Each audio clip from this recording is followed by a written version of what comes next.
বাংলাদেশে একমাত্র, সারা ওয়ার্ল্ডে একমাত্র একটাই সান্তূর উইচ হি মডিফাইড, যেটা মেজর মাইনর স্কেলে বাজে। এটা এখন আপনার কাছে আছে? আছে। মাইলস থেকে শুধু আমি, আর ফিডব্যাক থেকে ফুয়াদ নাসির বাবু, পিয়ারু খান, সেলিম হায়দার, এই তিনজন। আমরা এই চারজন হচ্ছি বাংলাদেশ ফিল্ম ইন্ডাস্ট্রির টোটাল মিউজিকের সাথে জড়িত। সেই সময় থেকে যত রকম গান রেকর্ডিং হতো সবগুলোতে আমরা থাকতাম।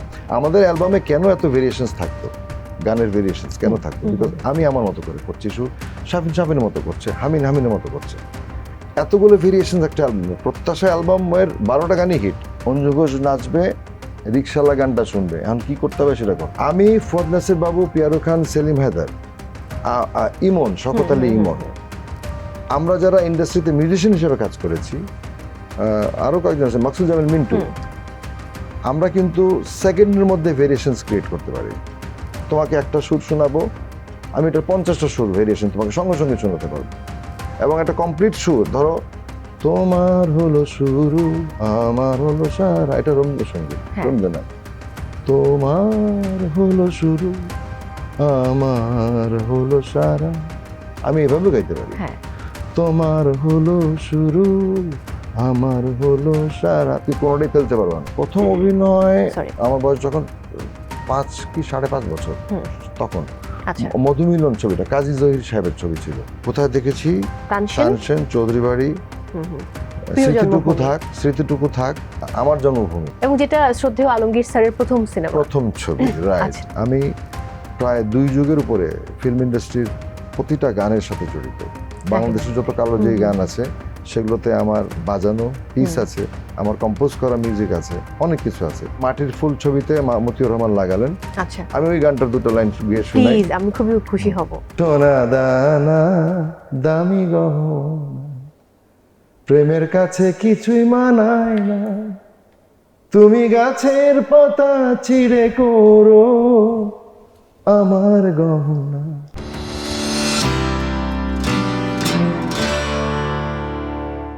দর্শক সবাইকে ওয়েলকাম করছি Mohammad and sons luxury watches presence TBS স্পটলাইটে।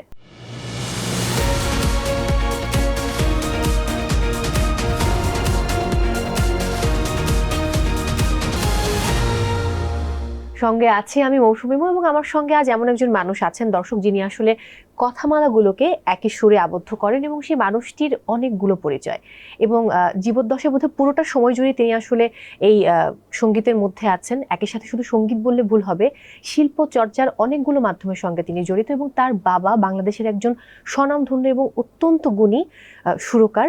তার নামেও আমি পরে আসবো। তবে এই মানুষটি সম্পর্কে বলতে গেলে বলতে হবে যে তিনি আসলে সকল রকমের স্বাদ গ্রহণ করেছেন। তিনি অভিনয় করেছেন চলচ্চিত্রে এবং শিশু শিল্পী হিসেবে অভিনয় করেছেন। আবার যখন সুর করা শুরু করলেন, এবং সুরের যে একটা ভিন্ন ভিন্ন ধরন সেটাও আমরা দেখেছি। সঙ্গীতের কথা যদি বলতে হয়, যে আলাদা করে সিনেমার জন্য সঙ্গীত পরিচালনা করেছেন, এবং যদি একটু অন্যদিকে আগাই, অর্থাৎ ব্যান্ড সঙ্গীতের দিকে আগাই, বা যদি বলি বাংলা সঙ্গীতকে অনেক বেশি মডার্নাইজ করেছেন, এবং সেখানে সেটাকে এগিয়ে নিয়ে যাওয়ার জন্য তার ভূমিকা অনেক বেশি আলাদা। এবং সেই সাথে বলতে হবে এই মানুষটির সৃষ্টিতে বিশ্বাসী, এবং তাকে আমি বলতে পারি অনেক জনপ্রিয় এবং একই সাথে কালজয়ী গানের সুরস্রষ্টা তিনি। এবং তিনি আমার সঙ্গে এই মুহূর্তে রয়েছেন বাংলাদেশের অন্যতম জনপ্রিয় এবং খুবই গুণী একজন সুরকার, সঙ্গীত পরিচালক, কিবোর্ডিস্ট, এবং সেই সাথে বলছি আমি এই মুহূর্তে মাইলসের মানাম আহমেদের কথা। কেমন আছেন? ভালো আছি। অনেক দিন পর দেখা হলো। আমি ভুল না করলে সম্ভবত আপনার মুখোমুখি বসার সুযোগ হলো প্রায় 2 বছর পর, এরকমটাই হবে। 2 বছর বা 1.5 বছর হবে, বছর খানেক, 21শে ফেব্রুয়ারি। আপনার মনে আছে সেটা? মানে এটা কি 2023-এর 21শে ফেব্রুয়ারি?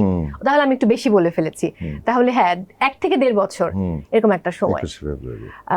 আমি নর্মালি ভাবলাম যে মানব ভাই যেহেতু আসবে, ব্ল্যাক পরে আসবে, সো আমি ব্ল্যাক পরে, যেটা হচ্ছে সেফ জোনে থাকা, বাট একটু গল্পই শুরু করতে চাই। বাট আমি ভেবেছি যে আজকে আমি বাবার গল্প দিয়ে শুরু করব।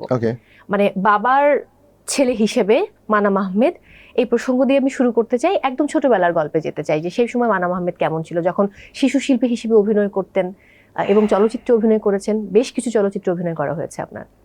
ছোটবেলায় আমি খুব গুদলা ছিলাম, খুব গোলগাপ্পা, একটা সাদা ডিমের মতো ছিলাম। আচ্ছা, নাদুস নুদুস বাচ্চা বলতে যেটাকে বোঝায়। আর সব বাচ্চাদেরই কপালে একটা কালো এখানে টিপ থাকে, গোল তিল থাকতো, এটাও আমারও ছিল। আচ্ছা, আমার সাথে ফাহমিদা, হ্যাঁ। নোমারও ছিল, কারণ বাহ। আমরা একই সাথে থাকতাম, একই বাসায় আমাদের জন্ম, একই সময় আমাদের বেড়ে ওঠা। আচ্ছা। তো ছোটবেলার অনেক স্মৃতি ও জানে, যেহেতু শি ইজ নোমা আ আপা। গার্ল, অনেক কিছু তার মনে আছে, আমার মনে হ্যাঁ নেই। হ্যাঁ। এনিওয়েজ, তারপরে যেটা বলছি যে আস্তে আস্তে বেড়ে ওঠার পর বাবাকে আমরা আসলে, আমার বাবা বলতে হয়, আমার বাবা হচ্ছেন সঙ্গীত পরিচালক মনসুর আহমেদ। শুধু মনসুর আহমেদ। শুধু সঙ্গীত পরিচালক বললেও ভুল হবে, উনি একজন গজল গায়কও ছিলেন। ওনার উত্থানটা হয়েছে, উনি রংপুরের একজন ছেলে। রংপুরে তার ফ্যামিলিতে যখন তার মা মারা যান, আমার দাদি যখন মারা যান, আমার দাদার আরেকটা বিয়ে হয়। আচ্ছা। তো সেই সৎ মায়ের অত্যাচারে থাকতে না পেরে উনি পালিয়ে চলে আসেন। পালিয়ে আসলেন প্রথমে ঢাকা, এখান থেকে চলে গেলেন কলকাতা। পড়াশোনাটা শেষ করলেন মনে হয় সেখানেই, খুব সম্ভব ম্যাট্রিক পর্যন্ত পড়েছেন। তারপরে তার গানের নিজেই খুব নিজে খরচ চালাতেন পড়াশোনা। হ্যাঁ, কাজ টাজ করতেন অনেকটা, ওই আমাদের যা হয় স্ট্রাগলিং লাইফে, বিভিন্ন দোকানে কাজ করা, রুটির দোকানে কাজ করা, হোটেলে কাজ করা, এসব করেছেন বাবা, আমাদেরকে বলেছেন। তো ছোটখাটো একটা লোক, আমার বাবা খুব একটা লম্বা ছিলেন না, খুব ছোট শর্ট একজন লোক ছিলেন, হ্যাংলা পাতলা কালো। এটা আমি ওনার মুখে যা শুনেছি। তার মানে আপনি কি আন্টির মতো হয়েছেন দেখতে? হ্যাঁ, আমার মা প্রচন্ড ফর্সা ছিলেন। যাই হোক, আমি আসছি সেটা। হ্যাঁ। তো ওই বাবা চলে গেলেন লাহোরে ওস্তাদ ফিরোজ নেজাবির কাছে উনি সঙ্গীতে তালিম নিলেন, বিকজ ওনার গানের প্রতি একটা প্রচন্ড ঝোঁক ছিল। উনি একা একা সবসময় গান গাইতেন। ওইটাই ওনার জন্য প্রবলেম হতো যে উনি গান গাইতেন, কেউ ওনাকে ইয়ে করতো না। তো উনি চলে গেলেন লাহোরে, যে উনি ক্লাসিক্যাল গান শিখবেন, এবং উনি শিখলেনও। উনি হচ্ছেন আমাদের যে এখন যে গোলাম আলী গান তাদের আগের ব্যাচ। গোলাম আলীও কিন্তু ওস্তাদ ফিরোজ নেজামির কাছে তালিম নিয়েছেন কোন এক সময়। তো বাবা এটা আমাদেরকে বলেছেন, এবং মেহেদী হাসান সাহেবের সাথে ওনার খুব একটা ভালো সম্পর্ক ছিল, বিকজ ওনারা চিনতেন একজন আরেকজনকে। তো বাবার উত্থানটা হয় পশ্চিম পাকিস্তানে।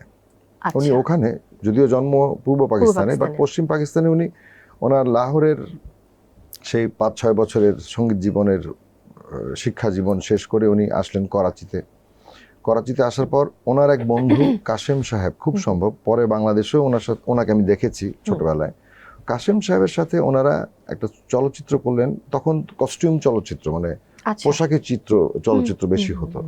তো একটা ছবি আমার যতদূর মনে পড়ে, হুসনে কি শেহজাদি, এই একটা ছবি আমার বাবা প্রথম শুরু করেন তার লাইফের। তো ওই ছবিটা বেশ জনপ্রিয়তা পায়। তো বাবা বাঙালি হিসেবে খুব একটা কমফোর্টেবল ছিলেন না ওখানে, বিকজ ওখানে সব পাঞ্জাবি, এরা সব উঁচা তাগড়া, তাদের একটা আধিক্য ছিল আলাদা। হ্যাঁ, এবং তারা ওই বাঙালিকে খুব ইয়ে করতো, but he was very talented.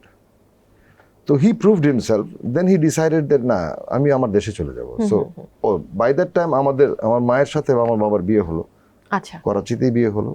আমার মা কি পাকিস্তানি ছিলেন? আমার মা পাকিস্তানি ছিলেন না, আমি বলি ওনারা ছিলেন জুনাগড় থেকে এসছেন। জুনাগড় নওয়াব ফ্যামিলির একটা উইং। যখন 47-এ দেশ বিভাগ হয়, তখন যারা মুসলিম ধর্মাবলম্বী তারা যে যার মতো করে জোনে চলে যায়। তো ওনারা চলে গিয়েছিলেন করাচিতে। তো সেখানে আমার বাবার সাথে পরিচয় হয় আমার মায়ের ভাই, যে ওনার নাম হচ্ছে মোহাম্মদ কাসিম। উনি একজন কথক ডান্সার ছিলেন। তো উনি আবার অল পাকিস্তানি, ওনার অনেক সুনাম। বাট উনি বাবার গুণ দেখে এবং বাবার খেয়াল গজল এসব গাওয়া শুনে ওনার কি হলো, ওনার জন্য তার একটা আলাদা কর্নার তৈরি হয়ে গেল। বাবা was not that impressive looking, but he was very talented. তো ওনার একটাই বোন, উনি বোনের সাথে বাবার বিয়ে দিয়ে দিলেন। বাহ। তো আমার জন্ম হলো করাচিতে। আচ্ছা, পরে বাবা ওই ছবি রিলিজ হলো, দেশে চলে আসলেন বাংলাদেশে। বাবা এখানে থাকা শুরু করলেন। এটা কত সালের কথা বলছেন? এটা 1960, আমার জন্ম 3-তে, আর বাবা আসছেন 65-এ। আচ্ছা, হ্যাঁ, 65-এ উনি চলে আসলেন ঢাকায়। আসার পর উনি এখানে বাংলাদেশের চলচ্চিত্র বা রেডিও, তখন রেডিওটাই বেশি অ্যাক্টিভ ছিল, চলচ্চিত্র হতো কিন্তু রেডিও বাংলাদেশে গান করা, সুর করা, এটা একটা বিরাট প্র্যাকটিস ছিল এখানে। ওই বাংলাদেশ বেতারে তখন আমাদের হামিন শাফিনের বাবা কমল দাশগুপ্ত এসেও কাজ করেছেন, কারণ ওইটা একটা কাজের জায়গা ছিল। টেলিভিশন বলতে তখন কিছু ছিল না খুব সম্ভব। তো রেডিওটাই হচ্ছে 63-তেই তো বোধহয় প্রথম, মানে পাকিস্তান টেলিভিশন প্রথম আর কি চালু হয়। মানে ওটার চাইতে বেশি তো 64-তে সম্ভবত। 64, বাট ওটার চাইতে বেশি এফেক্টিভ ছিল রেডিও। টেলিভিশনের ট্রান্সমিশনের একটা হয়তো লিমিটেশন ছিল, 24 সবার আওয়ার্স বাড়িতে চলতো না, টেলিভিশন ছিল না, ছিল সেটা না, একটা ইট বিষয়। ওয়াজ এ ভেরি সিলেক্টিভ একটা মেথড। বাট এইটা রেডিওতে was everything was going on. So ওখান থেকে কাদের নিজামী আরেকজন খুবই গুণী বাংলাদেশের একজন ওস্তাদ, ওস্তাদ কাদের কাদের ফিরোজ না, ওনার নাম হচ্ছে সাম কাদের, আমি নামটা গুলিয়ে ফেলছি। উনি বাবাকে শেল্টার দিলেন ওনার বাসায় থাকার জন্য। আচ্ছা। উনি রেডিও বাংলাদেশের একজন মিউজিক ডাইরেক্টর ছিলেন, তো বাবার গুণ দেখে উনি মাঝে মাঝে রেডিওতে প্রোগ্রাম করতেন। সেইভাবে সেই সুবাদেই তখন চলচ্চিত্রের সব কাজের ডিস্ট্রিবিউশনটা রেডিও থেকে হতো, বিকজ ওখানে মিউজিশিয়ানরা এসে জটলা করতো এবং ওখান থেকেই কাজ আসতো, ওখান থেকেই ডিসিশন হতো কে কোনো কাজ করতে পারছে কিনা, কেউ কোনো চলচ্চিত্র পাচ্ছে কিনা। তো ওভাবে ওখান থেকেই বাবার সাথে পরিচয় হলো, ওখান থেকেই উনি মিউজিশিয়ানদের সাথে পরিচিত হলেন, সবাই চিনলো। আর যেহেতু বাবা 4টা ল্যাঙ্গুয়েজে কথা বলতে পারতেন, একটা হচ্ছে ইংলিশ, একটা হচ্ছে উর্দু, আর একটা হচ্ছে ফার্সি আর বাংলা। উনি ফার্সি খুব ভালো বলতে পারতেন, মানে এটা আমি পরে ডিসকভার করলাম, এটা পরে আসছি। যাই হোক, বাবা তখন ওখান থেকে একটা চলচ্চিত্রের কাজ পেলেন, রাখাল বন্ধু। সেটা হচ্ছে ওর বাবারই খুব বোজম বড় ভাই ইবনে মিজান, ওনার ছবি। তার আগে ইবনে মিজান অনেকগুলো ছবি করেছেন, বাট রাখাল বন্ধু ওয়াজ গল্প যেটা রংপুরের সেই ফোক মিউজিকের উপরে বেস করেছে, যেহেতু তিনি রংপুরের ছেলে, হ্যাঁ, সেই জন্য ওনাকে উনি পিক করলেন। তো দ্যাট ওয়াজ আজিম সুজাতা ছিল অভিনয়। তো that was a mega hit, প্রথম ছবি করলেন, প্রচন্ড জনপ্রিয়তা পেল। তারপর বাবার কাছে একের পর এক ছবি আসা শুরু করলো, উনি খুব ব্যস্ত হয়ে গেলেন, মাঝে উনি আমাদেরকে আনিয়ে নিলেন দেশে, আমরা চলে আসলাম। তখন আপনারা করাচিতে, আমরা করাচিতে ছিলাম, বাবা আগে আসছেন, তারপরে 65-এ উনি আসলেন, তো আমরা 67-এর দিকে 7-এর দিকে মনে চলে আসলাম, 67 খুব সম্ভব। আমি আমার মা চলে আসলাম। যখন যুদ্ধ হয় তখন কি আপনারা ঢাকাতে নাকি অন্য কোথাও? ঢাকাতেই। আমরা ঢাকাতে, আমরা তখন বেলি রোডে থাকতাম। আচ্ছা, বেলি রোডে থাকতাম। এখন সমস্যা হয়ে গেছে একটা, যে আমার মা বাংলা বলতে পারতেন, উর্দুও বলতে পারতেন, বাট উনি দেখতে একেবারে পাকিস্তানিদের মতো, ফর্সা ধবধবা। আপনাকে দেখে আন্দাজ করা যায়। এখন সমস্যা, আমার চাইতে আমার ছোটগুলি আরো বেশি ফর্সা ছিল। যাই হোক, তো ওইটাই একটা প্রবলেম হয়ে গেল, বিকজ সবাই মনে করতো আমরা বিহারি, আসলে ব্যাপারটা তা না। ব্যাপারটা হচ্ছে আমার বাবা বাঙালি, আমার মাও কিন্তু ওরা মুসলমান, হ্যাঁ, এবং ওরা জুনাগড় নবাব ফ্যামিলির একটা উইং। তো জুনাগড় নবাব হচ্ছে গুজরাতের। ওকে। এখন ওরা মাইগ্রেট করে তখন চলে গেছেন, somehow I have got a mixed blood. আচ্ছা, এখানে আসার পরে I think that's why I'm different than rest of my colleagues, because আমার চিন্তা ভাবনা ওদের মতো না। আমি খুব ফান লাভিং একটা লোক, হিউমার পছন্দ করি, এবং very sincere about my work. And I have seen my other colleague musicians, they are learning and they are forgetting. হ্যাঁ, but I'm learning, I'm not forgetting. আমি এটাকে প্রিজার্ভ করছি, to explore it more. এটাই হওয়া উচিত একটা মিউজিশিয়ানের nature. যাই হোক, তুমি বাবার প্রসঙ্গটা যখন বললা, আমার বাবার তখন, আমার মামা বাংলাদেশে যখন উনি এটা করছেন, তখন আমার মামা ইরান থেকে একটা সন্তুর এনে দিলেন আমার বাবাকে। একটা ছোট একটা santoor, it's a very popular instrument, খুব সুন্দর আওয়াজ। এটা টিউন করতে অনেকগুলো স্ট্রিং, তো এটা একটা স্কেলে টিউন করে নিতে হয়। ধরো আমি যদি এখন সি মেজর স্কেলে গান করি, তাহলে সি মেজরে টিউন করে নিতে হবে। আচ্ছা, তারপরে যদি আমি ডিশাপ থেকে গান করি, তাহলে ডিশাপে টিউন করে নিতে হবে। তো এটা একটা ঝামেলা, মানে বারবার এতগুলো টার্গেট টিউন করা। সন্তুর খুব একটা কিন্তু বাজাতে দেখিও না, খুব আলাদা কিছু ক্লাসিক্যাল গান কিংবা ভিন্ন ঘরানার গানে আসলে সন্তুরটা আসলে একটু কঠিন ইনস্ট্রুমেন্ট, বিকজ এটা দেখতে শুনতেও ভালো লাগে, বাজানোটা খুব, ইন্ডিয়ান সন্তুরটা খুব ইজি বাজানো, এবং সন্তুরের অনেকগুলো ফর্ম আছে, এটা প্রত্যেকটা দেশেই আছে। এটাকে আমেরিকাতে বলে ডুলসিমার, ইরানে সন্তুর বলে, এটা আরো অন্যান্য জায়গায়, এটা কোরিয়াতেও আছে, এটা চায়নাতেও আছে। ওরা একটা আছে কোটো, আর একটা সন্তুরের মতো আরেকটা ওদের আছে, ওটাও বাজায়। আমেরিকাতেও আছে ডুলসিমার, ওরা আবার এটাকে মডিফাই করেছে। এদিকে আমার বাবা পড়লেন এক বিপদে, যে এটা এভাবে টিউন করে বাজানো যায় না। যদিও উনি কম্পোজার, মিউজিক ডাইরেক্টর, বাট উনি নিজে খুব শখ করে ইনস্ট্রুমেন্টটাকে ইয়ে করতেন। তো উনি এটার পেছনে মডিফিকেশনে কনসেন্ট্রেট করা শুরু করলেন, প্রায় 4-5 বছর লাগলো ওনার। উনি নিজে এটাকে মাপলেন, প্রথমে খুলে ফেললেন, খুলে ওরে ফেলে বাবা। এটাকে সব মাপলেন। এভাবে কিভাবে এটাকে মেজর ম্যানার স্কেল করা যায়। বাংলাদেশে একমাত্র, সারা ওয়ার্ল্ডে একমাত্র একটাই সান্তুর উইচ হি মডিফাইড, যেটা মেজর ম্যানার স্কেলে বাজে এটা এখন আপনার কাছে আছে? আছে। বাহ। এটা ক্রোমেটিক স্কেল করা হলো। এটা ছিল প্রথমে স্কেল, রেগুলার স্কেল, এটাকে ক্রোমেটিক করা হলো। মানে হারমোনিয়ামে যেমন সাদা কালো সাদা কালো সাদা কালো থাকে, সেইভাবে এটাকে উনি বানালেন। বানাবার পর উনি এটাতে প্র্যাকটিস করা শুরু করলেন এবং ইট বিকাম ভেরি পপুলার। উনি পরে তো একসময় প্রচুর চলচ্চিত্রের কাজ করেছিলেন, তারপরে নতুন জেনারেশন আসলো, তারা চলচ্চিত্রের সঙ্গীত পরিচালনায় ঢুকলো, উনি আস্তে করে সরে আসলেন। উনি তখন শুধু সন্তুর বাজাতেন, মাঝে মাঝে কিছু ছবির কাজ করতেন, কিন্তু সন্তুরটাই বাজাতেন মেইনলি। তো সেই সুবাদে ওনার একটা ট্যুর অ্যারেঞ্জ হলো, সাবিনা ইয়াসমিন সহ অল ইন্ডিয়া ট্যুর। ওখানে রুমু খান, তানসেন খান, আলাউদ্দিন আলী, মিলন ভট্টাচার্য তবলায় ছিলেন, এবং সাবিনা ইয়াসমিন, এই কজনে মিলে তারা অল ইন্ডিয়া ট্যুরে গেলেন। আচ্ছা। তানসেন খান হচ্ছেন সাদি খানের ছোট ভাই, গিটার বাজাতেন। আর রুমু খান হচ্ছেন জব্বার খানের ছেলে, উনি কিবোর্ড বাজাতেন। আর মিলন ভট্ট আর সাদেক আলী ছিলেন, এই 5 জন। তো কোনো একটা আউট অফ কিউরিয়াসিটি হোক বা আউট অফ রেসপেক্ট হোক, বাবা আর.ডি. বর্মনের সাথে দেখা করতে গেলেন উইথ হিজ ইনস্ট্রুমেন্ট। তো যাওয়ার পরে আর.ডি. বর্মন শুনলেন, শোনার পরে বললেন যে মনসুর সাহেব, আপনি আমাদের এখানে থেকে যান, আমরা আপনাকে নিয়ে কিছু কাজ করব। তো বাবা বললো, দেখেন আমি আমার দেশে অলরেডি একটা পজিশনে আছি, এগুলো ছেড়ে এখানে বসে সময় নষ্ট করার মতো সময় আমার কাছে থাকবে না। মানে থেকে গেলে হয়তো আমরা মানাম আহমেদকে আমাদের দেশে পেতাম না, না না স্যারকেও না পেতাম না, না। মানাম আহমেদ এই বাংলাদেশেই থাকবে, বাংলাদেশ থেকে কোথাও যাবে না। বিকজ বাংলাদেশে মানাম আহমেদ যে সম্মান পেয়েছি বা যা করেছি দেশের জন্য, যা করতে চাই যতদিন বেঁচে থাকবো, দেশটা তো আমাদের দেশ। হ্যাঁ, বাইরে অনেক কিছুই হয়, অনেকে অনেক কিছুই করে, হয়তো আমার দেশের মানুষজন বা এখনো হয়তো সেভাবে আমাকে হয়তো তারা সেই সম্মানটা বা সেই রাষ্ট্রীয় পর্যায়ে হয়তো সেভাবে আমাকে সম্মানিত করতে পারে নাই। সেটা হয়তো একটা অন্য কোনো কারণ থাকতে পারে, এখানে তো অনেক রিজনস থাকতে পারে।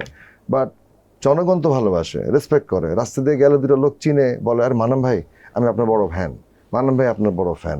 এই যে রেসপেক্টটা, এই যে লাভটা, এটাই তো আমার পুরস্কার, তাই না? একদম একদম, এটা বলতেই তো হবে। ওইটা আমি তো অন্য কোথাও পাবো না, এটা আমি এখানেই পাবো।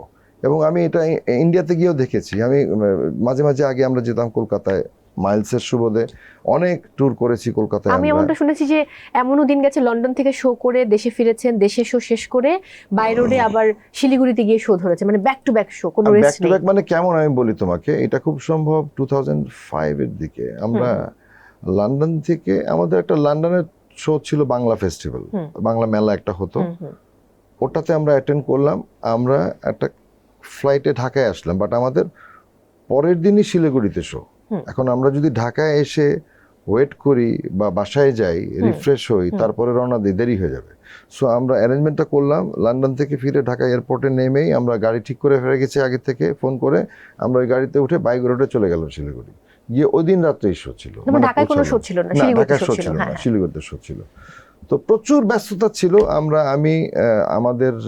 আমি খুব মানে খুবই স্যাড যে he was more than a brother to me. We Shafin lost ভাই, শাফিন। আমাদের শ্রদ্ধেয় শাফিন ভাই। And I must say, in Bangladesh, me, Shafin Hamin, uh, what we have contributed, especially Hamin, his thinking, his thought process, his ideas about sound, my songs, and Shafin's golden voice. We have created a havoc in this part of world. এবং সেই চাঁদতারা, ভিকি ভিকি গান তো আছেই। আমাদের প্রথম tour ছিল জ্বালা জ্বালা, ধিকি ধিকি, চাঁদতারা, সবই তো আপনার সুর করে, এবং এর থেকে আরো অনেক অনেক জনপ্রিয় গান। আমি একটা রেসপন্সিবিলিটি ছিল, আমার একটা দায়িত্ব ছিল। সেটা হচ্ছে আমরা তো জানতাম না, অ্যালবাম যখন করতে গেলাম 85-এ রিলিজ হলো ফিডব্যাকের মেলায় যাইরে। তো মেলায় যাইরের যে ক্রেজটা শুরু হলো, ওইটা অন্য লেভেলের ছিল। তার আগে একটা কথা বলতে হয়, যখন আমি 79-এ মাইলস ব্যান্ড ফর্ম হয়, 81 থেকে আমার সাথে পরিচয় তাদের, তার আগে থেকে আমি তাদেরকে চিনি। বিকজ আপনি বোধহয় 82-তে গিয়ে জয়েন করেন মাইলসে। আমি 82-তে আফটার মাই ম্যাট্রিক জয়েন করি, বাট তার আগে যেটা হয়েছে 79-তে হচ্ছে ব্যান্ডটা ফর্ম হয়, ব্যান্ডটা 79-এ ফর্ম হয়, এবং ফরিদ রশিদ এটা ফর্ম করেন। তখন ব্যান্ড মেম্বার ছিলেন কামাল মঈনুদ্দিন, ফরিদ রশিদ, মুসা, শেখ ইশতিয়াক না, অন্য আরেকজন ছিল ইশতিয়াক রহমান, আমাদের এহতেশাম সাহেবের ভাইয়ের ছেলে। আচ্ছা। Ishtiaq, he was on guitar, আর রবিন অন কিবোর্ড, হ্যাপিয়া খান, দুইজন ছিল কিবোর্ডে। তো ওই ব্যান্ডটা ফর্ম হওয়ার পরে they used to do cover songs, তখন বেসিক্যালি সবাই ইংলিশ কাভার করতো আর অন্য কিছু না। তো ওইটারই এক পর্যায়ে খুব তাড়াতাড়ি ইশতিয়াক চলে গেলেন, উনি যেহেতু চার্টার অ্যাকাউন্টেন্ট পড়াশোনা করছেন, এটা সবাই মিউজিক আউট অফ প্যাশন করতো, it was not professional done doing music. Farid Rashid was also a very good entrepreneur, উনি অনেক একজন ট্যালেন্টেড লোক, এবং ওনার এই ভিশনটা ছিল, that's why he form this band and he named it Miles. মানে ইটস এ ডিফারেন্ট, একটা ইউনিক ব্যাপার মাইলস। হ্যাঁ, যাই হোক, পরে তো যেটা আমি বলতে চাচ্ছিলাম মাঝখানে, যখন কথা আসলো মেলায় যাই, এই জন্য কথাটা বলতে চাচ্ছি যে আমরা তখন ইন্টারকনে বাজাই দুটা ব্যান্ড, ফিডব্যাক এবং মাইলস। তো ফিডব্যাক এবং মাইলস আমরাই হচ্ছি বাংলাদেশের তখন মডার্ন মিউজিক কালচার করছি। সোলস ছিল চিটাগংয়ে, ওখানে তারাও তাদের কাজ করছে, বাট ঢাকাতে the main scene, the hub where we were working. তো ফুয়াদ নাসির বাবু, পিয়ারু খান, সেলিম হায়দার, মাইলস থেকে শুধু আমি, আর ফিডব্যাক থেকে ফুয়াদ নাসির বাবু, পিয়ারু খান, সেলিম হায়দার, এই তিনজন, আমরা এই চারজন হচ্ছি বাংলাদেশ ফিল্ম ইন্ডাস্ট্রির টোটাল মিউজিকের সাথে জড়িত। সেই সময় থেকে যত রকম গান রেকর্ডিং হতো সবগুলোতে আমরা থাকতাম, বিকজ এই মডার্নিজমের কথাটা যে এসেছিল, বাংলা মিউজিকের মডার্নিজম, এটার ফার্স্ট ইনস্টিগেটেড হয় বাই আলাউদ্দিন আলী। আলাউদ্দিন আলী একটা মডার্নিজম আনার চেষ্টা করেন with synthesizer utilization on songs and all, and তারও আগে my father started doing it, because costume ছবি করতে গেলে you need different kind of instrument. ওটা শুধু ভায়োলিন, দোতারা, একতারা এসব দিয়ে হয় না, এটার জন্য অনেক গ্র্যান্ড কিছু ব্যাপার স্যাপার থাকে, এবং সেখানে বোধহয় কিছু মানে ওয়েস্টার্ন ইনস্ট্রুমেন্টস গুলো ইউজ করতে হয়, লাগে, মানে সিচুয়েশনের সিনারিও চিন্তা করলে একটা শর্টে একটা সাসপেন্স ক্রিয়েট করতে হলে দোতারা দিয়ে করা যাচ্ছে না। মানে আমরা সত্যজিৎ রায়ের ছবি বানাচ্ছি না, আমরা বানাচ্ছি সেলুলাইডে অন্য ধরনের ছবি। হ্যাঁ, আমরা আর্ট ফিল্ম ছিল না, এগুলো কমার্শিয়াল ছবি। তো ওই ছবিগুলো যেন তখন উনি সেলিম হায়দারকে পিক করলেন। সেলিম হায়দারকে আমার বাবা তার বাসার থেকে উঠে নিয়ে আসলেন যে এখনই চলো আমার সাথে, তোমার গিটার আছে না, তুমি গিটার বাজাও। আমার বাবা তাকে বাসার থেকে বলছে, আমার এসে মনসুরের বাসার থেকে উঠে নিয়ে আসছে, হ্যাঁ আমার ব্যাকগ্রাউন্ড আছে, তোমার বাজাতে হবে।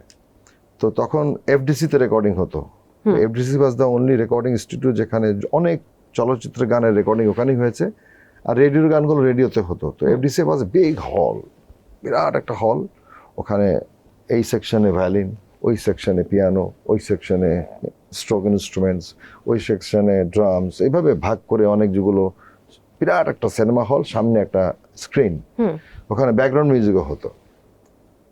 তো আমি তখন ছোট, আমার কিন্তু মিউজিকে আসাটা অন্যভাবে, কথাগুলো একটু যেই গল্পগুলো বলছি সবগুলো একটু অসংলগ্ন হয়ে যাচ্ছে, আমি এই জন্য কিন্তু খুব একটা ইন্টারফেয়ার করছি না, আমি বলছি যে ভেঙে ভেঙে নিতে হবে তোমাকে, কারণ একটার সঙ্গে একটা রিলেটেড।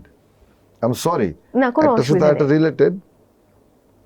তো ওই পরিবেশটা আমি যখন খুবই ছোট বাবার সাথে যখন যেতাম, শিশু শিল্পী ছিলাম, তো এফডিসিতে আমার যাওয়া আসা হতো। বাট আপনি তো গানের আগে অভিনয়ের সঙ্গে সম্পৃক্ত হয়েছেন। ওটাই আমার এফডিসি যাওয়া আসাটা ওইভাবেই, আমি তখন এগুলো দেখেছি, আমি সেটাই বলতে চাচ্ছিলাম যে তখন এগুলো দেখেছি, এবং ওইটারই কথাই বলে দিলাম যে সেলিম হায়দারকে বাবা নিয়ে আসলো, একটা ব্যাকগ্রাউন্ড মিউজিক আমি দেখতে গেলাম, গিয়ে আমি তখন দেখলাম এই যে মডার্ন ইনস্ট্রুমেন্টস, এই যে অর্গান আমাদের বাসায় ছিল, এটা বাজাতো যারা, তাদেরকে দেখলাম, আমি তখন ছোট। তো ওই যে বললাম যে আলাউদ্দিন আলী সিনথেসাইজার ইউজ করা শুরু করলেন, তার আগে আমার বাবা started that in his movies, because he started buying all electronic instruments, তখন অর্গান, রিদম মেশিন। তো এগুলো বাজানোর লোক লাগবে, তো আমার বাবা তো একলা বসে সব বাজাবে না, so he is to hire all the musicians, those who were doing English music in different hotels. আমার এখানে একটা প্রশ্ন আছে, মনসুর আহমেদ স্যার একসাথে মানে তিনি আসলে কতগুলো ইনস্ট্রুমেন্ট বাজাতে পারতেন? না, উনি বেসিক্যালি কোন ইনস্ট্রুমেন্ট, উনি হারমোনিয়াম বাজাতে পারতেন, হারমোনিয়ামটাই ওয়াজ মেইন, আর santoor, but as a composer ওনার জ্ঞান ছিল, মানে individual, because he was a singer, and as a composer he learned the technique with working with professional musicians in Lahore, and পরে later on in Bangladesh, because বাংলাদেশে তখন কিন্তু East Pakistan এখানে মিরাসি বলতে একটা গ্রুপ, মানে আমরা যেমন অ্যাংলো ইন্ডিয়ান বলি না, ওরকম মিরাসি বলতে একটা জেনারেশন আছে যারা শুধু মিউজিকই করে। তো ওরা বাংলাদেশে ছিল। যেমন করিম শাহাবুদ্দিন একজন ছিলেন আমার বাবার খুব ভালো ফ্রেন্ড, উনি খুবই নাম করা একজন সঙ্গীত পরিচালক ছিলেন বাংলাদেশে, যার অ্যাসিস্ট্যান্ট ছিল আনোয়ার পারভেজ। আমাদের আনোয়ার পারভেজ চাচা ওনার অ্যাসিস্ট্যান্ট ছিলেন। আনোয়ার পারভেজ চাচা বেসিক্যালি কোনো ইনস্ট্রুমেন্ট বাজাতে পারতেন না, but he was assistant for Karim Shahabuddin. তোমার দি রেইন ছবিটা কিন্তু করিম শাহাবুদ্দিনের সুর করা সবগুলি গান। উনি যেহেতু চলে গেলেন তখন এটা আনোয়ার পারভেজের নামে রিলিজ হলো, এই পারভেজ আনোয়ার পারভেজ হয়ে গেলেন সুরকার। ব্যাপারটা কিন্তু তাই। হিস্ট্রি সাইজ দ্যাট আনোয়ার পারভেজের গানগুলোর, হ্যাঁ হি ওয়াজ এ গুড চুজার, ভালো চুজ করতে পারতেন। এটার পর এটা দিলে ভাল লাগে, এটার পর এটা দিলে ভাল লাগে, that was his part of job. But basically কাজটা করতেন ওনারও অ্যাসিস্ট্যান্টরা, আলাউদ্দিন আলী বা অন্য কেউ। আলাউদ্দিন আলী ব্যাকআপ দিতেন আনোয়ার পারভেজকে। তো যেটা বলছিলাম যে বাবা যখন ওই ছবিগুলোর জন্য ইনস্ট্রুমেন্ট কিনল, তখন এই মডার্ন মিউজিকের আমার ইন্ট্রোডাকশনটা হলো এদের সাথে। আমি দেখলাম যে এইটা একটা জিনিস। আপনি প্রথম কোন ইনস্ট্রুমেন্ট বাজিয়েছিলেন? তবলা। আমার হাতে সময় যেহেতু খুব কম, আমি একটু ঝটপট যদি জিজ্ঞেস করি যে আপনি কতগুলো ইনস্ট্রুমেন্ট বাজাতে পারেন? আমি যদি মানে এভাবে বলি, কিবোর্ড দিয়ে আমি সব বাজাতে পারি। আচ্ছা, ওকে। বাট বেসিক্যালি আমি গিটার বাজাতে পারি, সন্তুর বাজাতে পারি, আমি ফ্রেট ইনস্ট্রুমেন্ট মানে ম্যান্ডোলিন বাজাতে পারি, আমি ট্রাই করলে একটু ভায়োলিনও বাজাতে পারি। আচ্ছা, বেসিক্যালি কিবোর্ডটা খুব ভালো বাজাতে পারি, আর তবলা বাজাতে পারি, ড্রামস বাজাতে পারি। এই তো মানে অলমোস্ট মানে সব এটা বলা চলে। প্রথম অভিনয় কত সালে? প্রথম অভিনয় 60 আমার আসার পরে, মানে তখন তো আমার বয়স যখন 5 কি 5.5 বছর তখন। মধুমিলন ছবিটা কাজী জহির সাহেবের ছবি ছিল। মধুমিলনের পরে কোন ছবিটা করলেন? আমি ভুল না করলে 5টা চলচ্চিত্রে আপনি অভিনয়, 7টা। হ্যাঁ, মধুমিলন, কোথায় দেখেছি, তানসেন, চৌধুরী বাড়ি, স্মৃতিটুকু থাক, তারপরে আরেকটা ছবি মনে পড়ছে না। প্রিয় জন্মভূমি কি আপনার? না, আমার জন্মভূমি। ও সরি, আমার জন্মভূমি। এটা কি আপনার অভিনীত, মানে শিশু শিল্পী হিসেবে এটা শেষ ছবি, এবং যেটা শ্রদ্ধেয় আলমগীর স্যারের প্রথম সিনেমা, প্রথম ছবি, রাইট। আচ্ছা, মানে অনেকগুলো কানেকশন একসাথে। আমি এবার একটু অনুরোধ করব, আমার শো না হলে আসলে খুব মানে কি বলবো যে রসহীন হয়ে যাবে যদি একটু গান শুনতে না পাই আমি এই মুহূর্তে। এই আবদারটা করাটাও খুব কঠিন এই মুহূর্তে। আমি জানি যে আপনি বলছেন শুরুতে এসে এবং গলার অবস্থা কিন্তু ভালো না। তার আগে আমি যে জিনিসটা বলতে চাই, আমার সবচেয়ে বড়, I want to show my gratitude and respect to the new generation, the students, those who have fought for the new beginning of this country. তাদের সেই ত্যাগকে আমরা ডেফিনেটলি সম্মান জানাই, এবং আমরা তাদের সাথে আছি, থাকবো, ভবিষ্যতে যে কোনো ব্যাপারে তাদের সাথে থাকবো, এইটা প্রতিজ্ঞা করছি আমি আজকে এই অনুষ্ঠানে বসে। আমরা সবাই আছি, শুধু আমি একা না, আমাদের এই ফ্র্যাটার্নিটির সবাই আছি, এবং তাদেরকে স্যালুট জানাই ফর দেয়ার কন্ট্রিবিউশন। গানটা তাহলে কি তাদের উদ্দেশ্যে হয়ে যাবে, মানে ওদেরকে আরো ইন্সপায়ার করার জন্য, চাঙ্গা করার জন্য গান? আমি আসলে আমার তো সব বেশিরভাগ গান করা একটু আমি একটা বাংলা গান করেছিলাম মাতৃভাষা নিয়ে, আমি ওইটা একটু গাইতে পারি। হ্যাঁ, সেটাও হতে পারে, বাট আমার খুব ইচ্ছা যদি আপনি চাকতারা অথবা জ্বালা জ্বালা এর মধ্য থেকে কোনো একটি গাইতেন, মানে দুটো গান আমরা শুনতেই পারি, শুধু মুখটা শোনালেই হবে। তুমি না এলে এই পৃথিবী আমার হারাবে আপন ঠিকানা, যদি দূরের স্বপ্নগুলো আমার ভেঙে যাবে জানো না, চাঁদ-তারা সূর্য নও তুমি, নও পাহাড়ি ঝর্ণা, যদি বলি ফুল তবু হবে তোমার তুলনা হয় না। মাঝখানে একটা জিনিস বলে রাখি, এই দেশ থেকে আমাকে ওইভাবে হয়তো সম্মানিত করে নাই কেউ, কিন্তু রিসেন্টলি আমাকে টেলিসিনে অ্যাওয়ার্ড থেকে একটা, যেটা আমাদের শ্রদ্ধেয় আব্বাচু পেয়েছিলেন আপনার বন্ধু। হ্যাঁ জি, আমার আগে পেয়েছিলেন আয়ুব, এবং পরে রাজ্জাক সাহেবও পেয়েছেন, এবং আমাকেও তারা এই সম্মানিত করেছেন। আমার contribution to the film industry, because আমি প্রায় 2 যুগের উপরে ফিল্ম ইন্ডাস্ট্রির প্রতিটা গানের সাথে জড়িত। বাংলাদেশের যত কালো যে গান আছে সেগুলোতে আমার বাজানো পিস আছে, আমার কম্পোজ করা মিউজিক আছে, অনেক কিছু আছে। আমি নিজেও চলচ্চিত্রের অনেকগুলো ছবিতে সুরারোপ করেছি, তার মধ্যে সঙ্গীত পরিচালনাও করেছি। সেটা বলছি, যেমন লাভ একটা ছবি, সেটা ছিল শাবনাজ আর নাইমের। তারপর পাষাণ, ইলিয়াস কাঞ্চন আর অঞ্জু ঘোষ, মানে আমাদের সময় যে ছবিগুলো তখন যে অ্যাক্টররা ছিলেন। আর পরের দিকে শেষ ছবিটা করলাম আমারই আসলে এটা ওনার ছবির জন্য করা না, আমার একটা গান, ফোক গান, যেটা আমি আলাদা করেছিলাম। এটা পরে মাটির ফুল ছবিতে মতিউর রহমান লাগালেন। আচ্ছা, আমি ওই গানটার দুটো লাইন গিয়ে শুনাই। প্লিজ, আমি খুবই খুশি হব। সোনা দানা দামি গহনা, ভীষণ জনপ্রিয় গান। সোনা দানা দামি গহনা, প্রেমের কাছে কিছুই মানায় না, তুমি গাছের পাতা চিড়ে করো আমার গহনা আমার। এটা আলমারা মিনু গিয়েছিল, এবং এটার সম্পূর্ণ ক্রেডিট আমি দিতে চাচ্ছি গীতিকার শহীদুল্লাহ ফরাইজিকে। ওনার সাথে একটা অ্যালবাম করেছিলাম কষ্ট আমার, এবং ওই অ্যালবামের অনেকগুলো গান ছিল। এই গানটা ওখান থেকে পিক করা হয়েছিল মাটির ফুল ছবির জন্য। এবং গানটা কিন্তু আলমারা মিনুর জীবনে একটা মানে শ্রেষ্ঠ গান, এটা বলতেই হবে। তার ক্যারিয়ার দাঁড়িয়ে গেছে এই গানটার জন্য। এবং শ্রদ্ধেয় শহীদুল্লাহ ফরাইজির বেশিরভাগ গানেই কিন্তু ওই কষ্ট শব্দটা, চন্দ্র সূর্য যত বড় আমার দুঃখ তার সমান, মানে দুঃখ কষ্ট থাকবে। আসলে উনি খুব মাটির কাছের লোক তো, একদমই তাই। ওনার সুর করা আরো অনেক গান আছে, আমি অনেকগুলো গান করেছি। আরেকটা গান ছিল কনক চাপার ভয়েসে, আমি পালাবো কোথায় তোমায় ছাড়া, ভাবতে পারি না, মরতে গেলে তোমার মায়া পা। আরো ছিল অনেক গান, মানে ওই অ্যালবামে এই গল্প একদম শেষ করা যাবে না, মানে এত অল্প সময়ে। একদম। আমি একটু শাফিন ভাইয়ের প্রসঙ্গে যাব। মানে খুবই দুঃখজনক যে আমি এই সেটে বসেও শাফিন ভাইয়ের সঙ্গে আড্ডা দিয়েছি, এবং আমি ভুল না করলে ওটা আমি দেখেছি, শাফিন ভাইয়ের সর্বশেষ ইন্টারভিউ সম্ভবত, আমি যদি ভুল না করি। সো মানে তার চলে যাওয়াটা এতটাই হঠাৎ, যেটা আসলে এটা আমাদের জন্য খুব শকিং, বিকজ যতই আমাদের মধ্যে মনোমালিন্য হোক, এটা হয় একসঙ্গে কাজ করতে গেলে হয়। End of the day we were like brothers. হ্যাঁ, বিকজ আমার জীবনের শ্রেষ্ঠ সুরগুলো আমি কিন্তু শাফিনকে ঘিরেই করেছি। ঠিক তাই।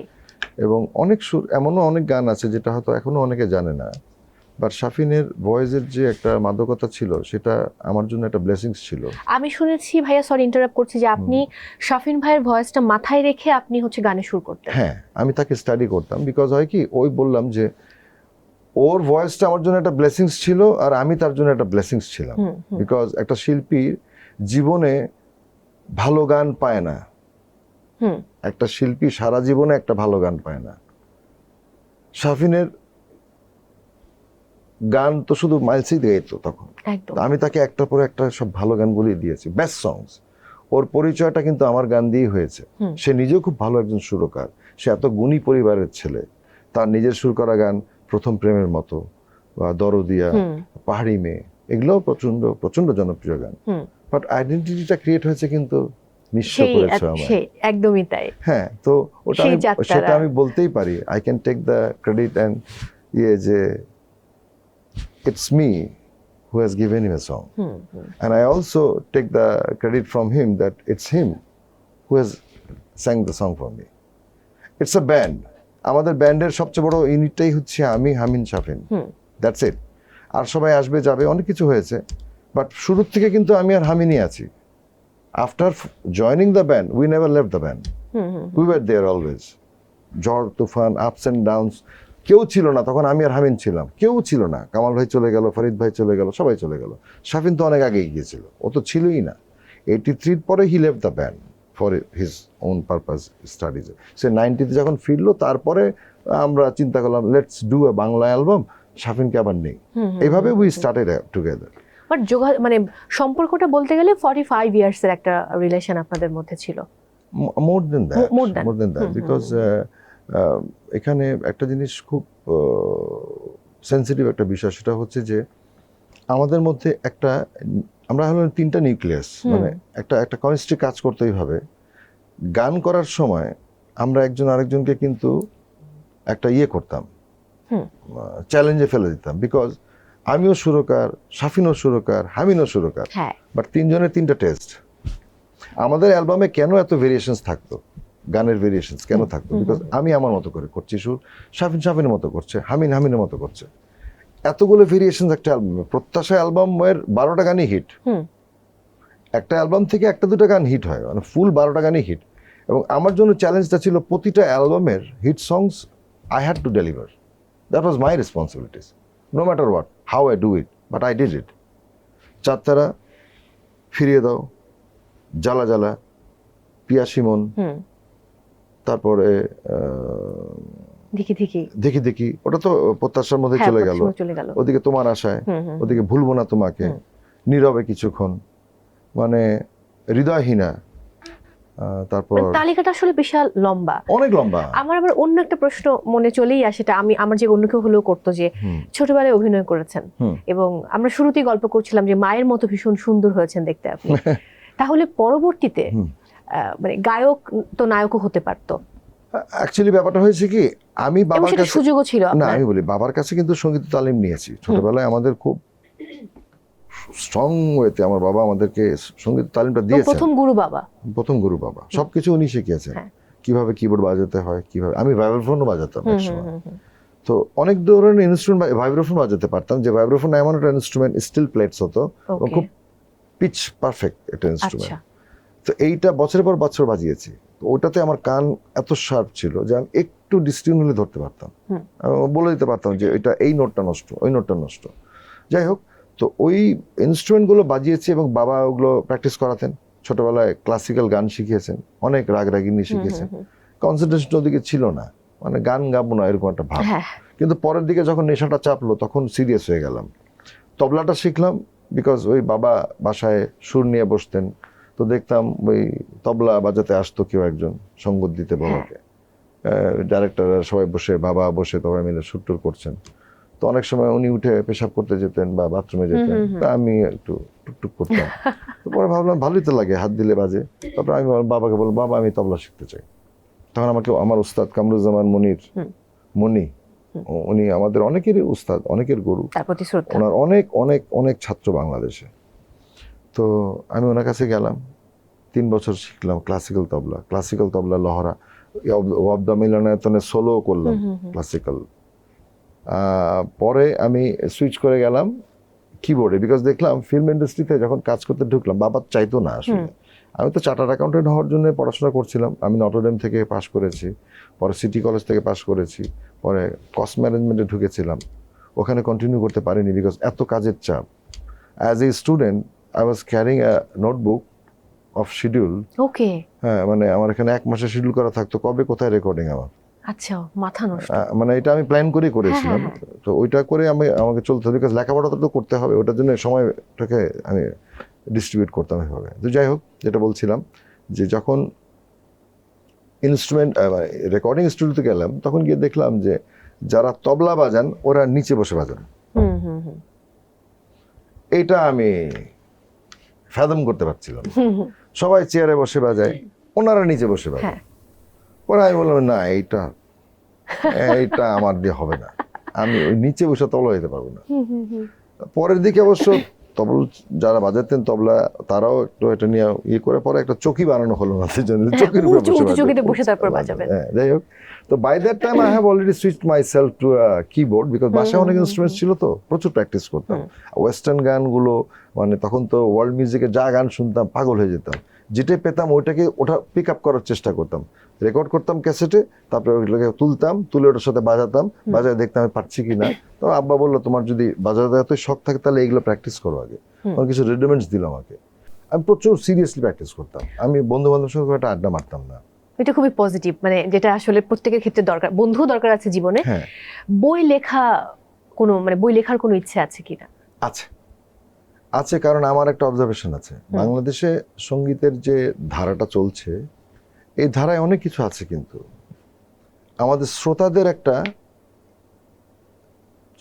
একটা পজিশন আছে যেটা আমার কাছে একটু অন্যরকম লাগে। সেটা হচ্ছে, দেখো কালচারালি আমরা তো বেসিক্যালি ফোক থেকে এসেছি।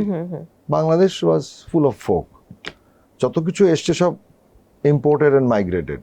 ক্লাসিক্যাল মিউজিক বলো, এটা বলো, সবকিছু কিন্তু ইম্পোর্টেড, বিকজ এই জায়গাটা ক্লাসিক্যাল চর্চাটা অত বেশি ছিল না। বাট এখান থেকে যারা ক্লাসিক্যাল চর্চা করতেন, আমাদের কুমিল্লায় যে অঞ্চল ছিল, সেখানেই থেকে আলাউদ্দিন খাঁ সাহেব, বেলায়েত খাঁ, এরা সবাই কিন্তু ওখান থেকে বেরিয়ে এসেছেন এবং ওরা কিন্তু চর্চাটা নিয়ে গেছেন ওখানে, ওপারে গিয়ে করেছেন। কারণ এখানে এটা কদর করার মতো বা এটাকে করার মতো কোনো শ্রোতা ছিল না। আমি প্রথমে যে কথাটা বললাম, শ্রোতাদের ব্যাপারটাই আমার এখানে ইম্পর্টেন্ট।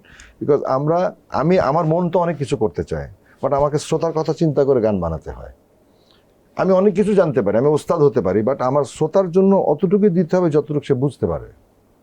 এর অর্থ এই না যে আমি তাকে বোকা বানাবো, এটা না। আমার ওর চয়েসটাকে, ওর প্রয়োজনটাকে ক্যাটার করতে হবে। That where I complete my creativity. Now I can do a great song, people can appreciate, those who will understand. But mass people, so if I consider the mass people to concentrate, তখন ওদের কথা চিন্তা করে আমাকে মফস্বলের মানুষের sentiment বুঝতে হবে। এই প্র্যাকটিসটা আমাদের এসছে কোথার থেকে?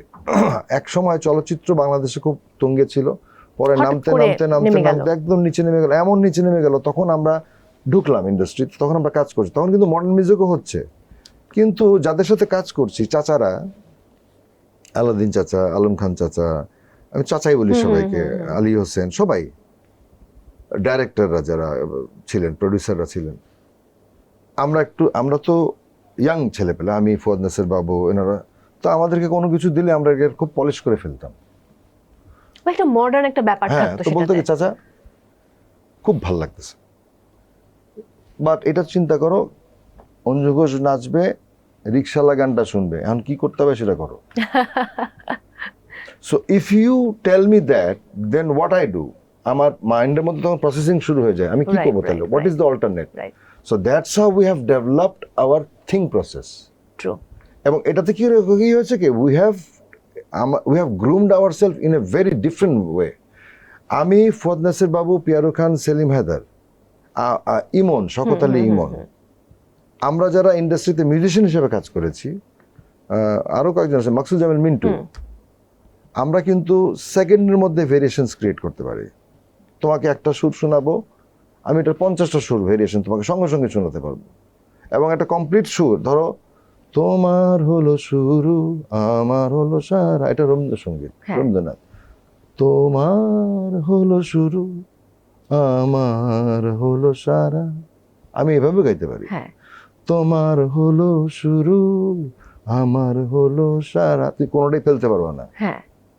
প্যাটার্নটা আলাদা, প্যাটার্নটা মানে we can create the variations. একটা সব এটা হচ্ছে অনেকটা তোমাকে ডিজাইনিং এর মতো। Creativity this is an art, এটা একটা গিফটেড, গড গিফটেড একটা ট্যালেন্ট। অনেকে আছে গানের গও বোঝে না কিন্তু গান গাইতে পারে, এমন অনেক আছে। আমার বন্ধু বান্ধব অনেক আছে, গলা ছেড়ে গান গাচ্ছে, ও কিন্তু বুঝিয়ে না কিছুই, কিন্তু গলা ছেড়ে গান গাচ্ছে কেন? বিকজ ও কপি করতে পারে, ও একটা জিনিসকে শুনে ওটাকে সে অ্যাডাপ্ট করে ওটাকে আবার ডেলিভারি করতে পারে। So that's a gift.